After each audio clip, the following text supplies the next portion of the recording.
Mayor ইশরাকের শপথ গ্রহণ নিয়ে সরকারের গড়িমসির অভিযোগ এনে টানা কর্মসূচি পালন করছে ঢাকাবাসী নামের একটি সংগঠন।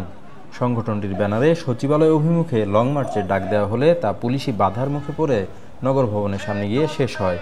তবে এ সময় ঢাকা দক্ষিণ সিটি কর্পোরেশনের সামনে সড়ক অবরোধ করে ইশরাক সমর্থকদের এক উপদেষ্টার বিরুদ্ধে স্লোগান দিতে দেখা গেছে।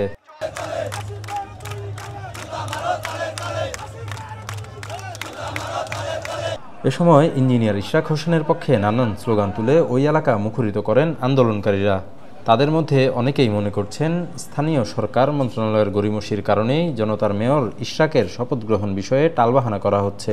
যেখানে এই ইশরাক হোসেনকে বৈধ মেয়র হিসেবে ঘোষণা করেছেন, তারপরেও এই যে এখন যে সরকার আছে তারা যে টালবাহানা করছে, এর জন্য আমরা প্রতিবাদ জানাই। আমরা চাই অতি সত্বর আমাদের এই ঢাকা নগর দক্ষিণের নগরপিতাকে ইশরাককে দায়িত্ব বুঝিয়ে দেওয়া হোক এবং তাকে শপথ পড়ানো হোক।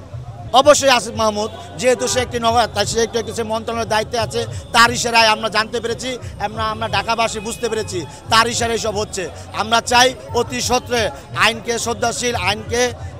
শ্রদ্ধাশীল হয়ে আইনকে মেনে আইনের যে রায় হয়েছে সেই রায় বাস্তবায়ন যাতে হয়, আমাদের নগরপিতাকে যেন শপথ পড়ানো হয়। আমরা মনে করতেছি এবং দেশবাসী ঢাকাবাসী মনে করতেছে স্থানীয় সরকার মন্ত্রণালয়ের উপদেষ্টার কারসাজিতেই এই শপথ গ্রহণ অনুষ্ঠান হচ্ছে না।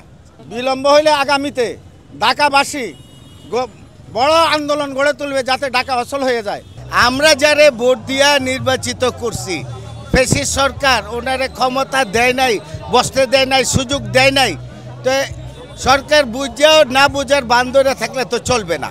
এই সরকার যদি মনে করে যেটা ন্যায্য দাবি উনি আইনগতভাবে বৈধ আছে, হাইকোর্ট থেকে ওনারে রায় দিছে, তাহলে এই সরকার কেন দিবে না? তা আমি হনে ধরে নেব যিনি ক্ষমতায় আছে ওনারে একটা কারিসামা, উনি এই জন্য এটা করতে দিতেছে না, করতে চাইতেছে না।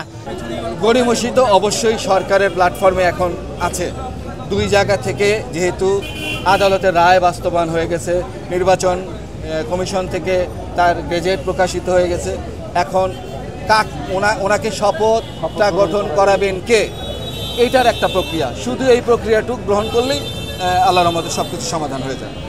আদালতের রায় ও নির্বাচন কমিশন থেকে প্রজ্ঞাপন জারি হলেও শপথ গ্রহণ করে দায়িত্ব বুঝে নিতে পারেননি জনতার মেয়র হিসেবে পরিচিত ইঞ্জিনিয়ার ইশরাক হোসেন। এর জন্য নাগরিক সুবিধা থেকে বঞ্চিত হচ্ছেন নগরবাসী, এমনটি মনে করছেন ঢাকাবাসী। আবির শিকদার, সদ্য সংবাদ।